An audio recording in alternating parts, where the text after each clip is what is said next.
سلام خدمت دوستان و همراهان کانال. خب اومدیم یک کار جدید، میخوایم سکوی این خونه رو میخوایم موزاییک کنیم. خب برای موزاییکش اول متراژ موزاییک اونطوری در نظر میگیریم که لبه سکومون موزاییک سالم بخوره، دیگه برش نداشته باشیم که حالا برش حالا از اول تا آخر بخواد برش بخوره. اگه سکو زده بود دیوارش که شما میای سالمش رو اینجا کار میکنی و تکای برشیش رو میندازی پای دیوار.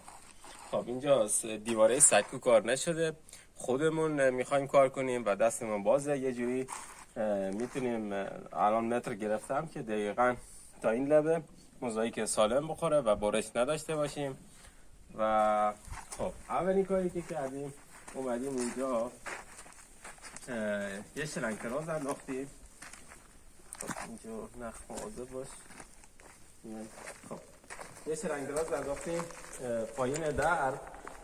پایین درب حال. خب و اون کنج ساختمون و اون نقطه‌ای که لبه سکو میشه و لبه سکوی بعدی و لبه دیوار. خب قبل از اینا ما اومدیم شلنگترازمون رو انداختیم و لبه پایینی در با 4 کن شلنگتراز انداختیم.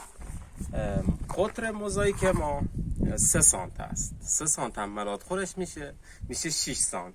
خب شلنگترازو که انداختیم شما میای 6 سانت پایین تر از اون حدی که شلنگتراز انداختی کار میکنی که میاد قشنگ میخوره زیر باکس در. خب که این ریسمون رو قشنگ انداخت. حالا اینجا یک شلنگتراز انداختم بیاد از این بریم. خب اینجا رو میبینید که علامت زدم، همه جا همینطور قشنگ علامت زدم. اینجا یه علامت زدم با درب ورودی حال تراز هست. خب اینجا با اونجا تراز هست.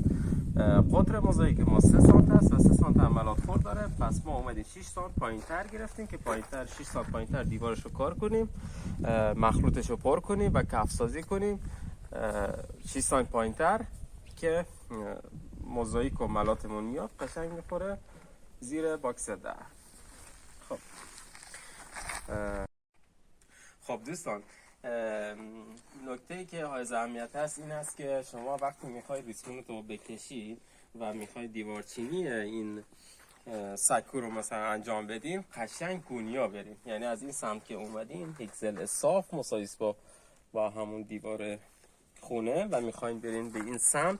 حالا اینو مهمه، اکثر استادای تازه کار از این سمت که میخوان برن این سمت، حالا مترشون درسته، مثلا متراژ آدم اشتباه نمیکنه، ولی منتها این خطی که میخوان برن به این ضلعش رو میخوان ادامه بدن ناگونیا میرن. الان اینجا گونیا هست، سرامیک استفاده کنیم مثلا. خب این سرامیک فابریک کارخونه گونیا هست، میذاریم مثلا توی اون حالا این بلوکی که من چیدم این بر نخ چسبیده بهش قشنگ و نه اونقدر که مثلا باعث بشه که نخمون خم بشه و نه اینقدر که آزاد بشه، قشنگ خودش به صورت متمایل بچسبه. خب اینجا میایم مثلا این دو لبه سرامیک رو به بلوک قشنگ میچسبونم و میبینم که قشنگ گونیا هست. این سمت هم همین.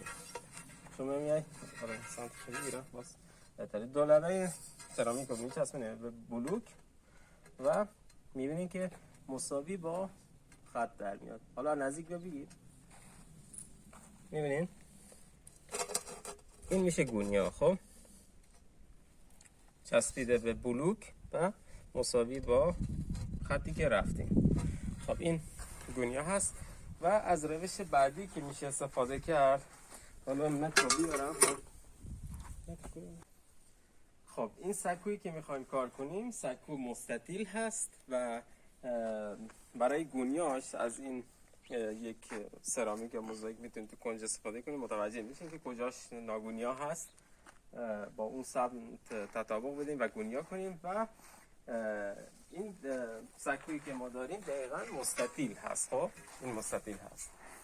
برای گونیا در آوردنش متر بزرگ اگه دارین از اون سمت سکو تا این سمت به صورت مورب دو طرف کار رو متر میکنیم و با هم تطابقش میدیم.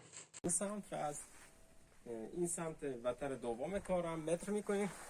وتر کار که میگم دوستان، حالا روی سرامیک توضیح میدم. شما این سکو رو فکر کنید سرامیکه، این سمت کار رو باید متر کنیم، این سمت کار رو متر کنیم.